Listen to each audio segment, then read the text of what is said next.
G'day guys, it's Dom here from the underside of my BA Falcon. Now, as you can see, we're under the rear yet again.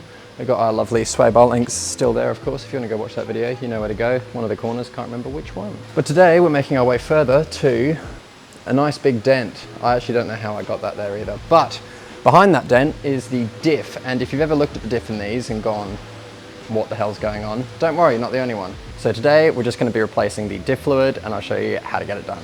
Alright, so as we can see here, we are underneath the vehicle and we have the diff. Now, this one here is going to be our drain plug, and up on the side with the power of editing, you can see there is the filler plug.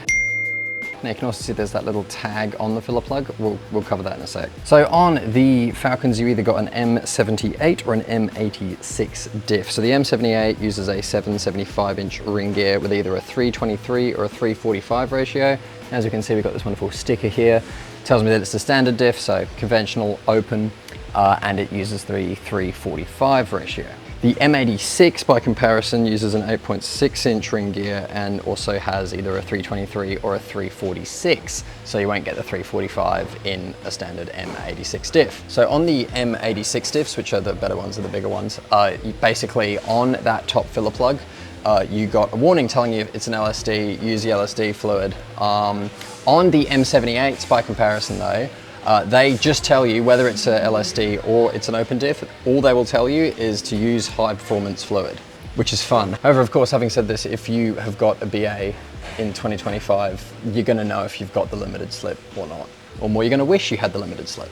So thanks to this being the wonderful M78 with the standard open diff and 345 ratios, all I need to use is just the standard conventional fluid, which is going to be an SAE 90 rating.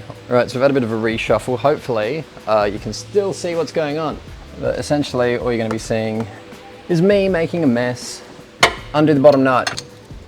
All right, so typical Ford fashion, of course, this bolt is like just an absolute pain. And out you come. Oh, why does diff fluid always smell like just pure regurgitated arse? Oh, how many more months worth of draining am I gonna have to sit through?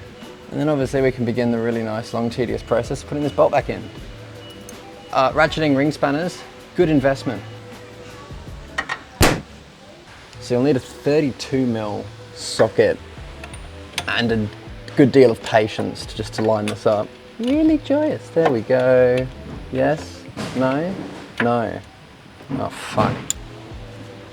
Okay, there we go. So depending on how nice the previous person has been to you, oh my goodness, you should be able to get this off with relative ease. And then of course, to make life nice and easy, you can use the Nulon Easy Squeeze bags. And I need some eyes on a stick so I can try and aim this up far out. There we go, lovely. And then simply squeeze. Oh, we're gonna be squeezing for a little bit, that's for sure. Squeezy, squeezy. There we go, that has been easily squeezed in. And then we just got to get a little bit more in. Oh, where are they? Put the other bag. I still can't see what I'm doing, but come on, there we go. Find the hole. Oh, fuck. Lubricant into the hole. Oh, hey, hey, we've got some splashback on my hand. And we'll get in there with our finger. Find it.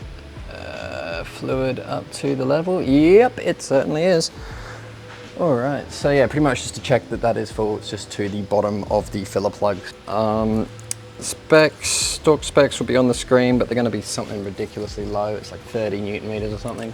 So yeah, obviously it's just use caution, don't do them up too tight, because you don't want to strip it and then never be able to fill the diff again and then have just problems. And then obviously be that nice person that puts the tag back on.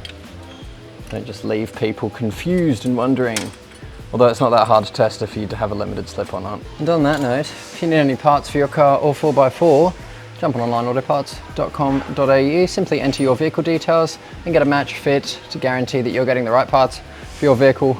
As I said, of course, that's only at onlineautoparts.com.au.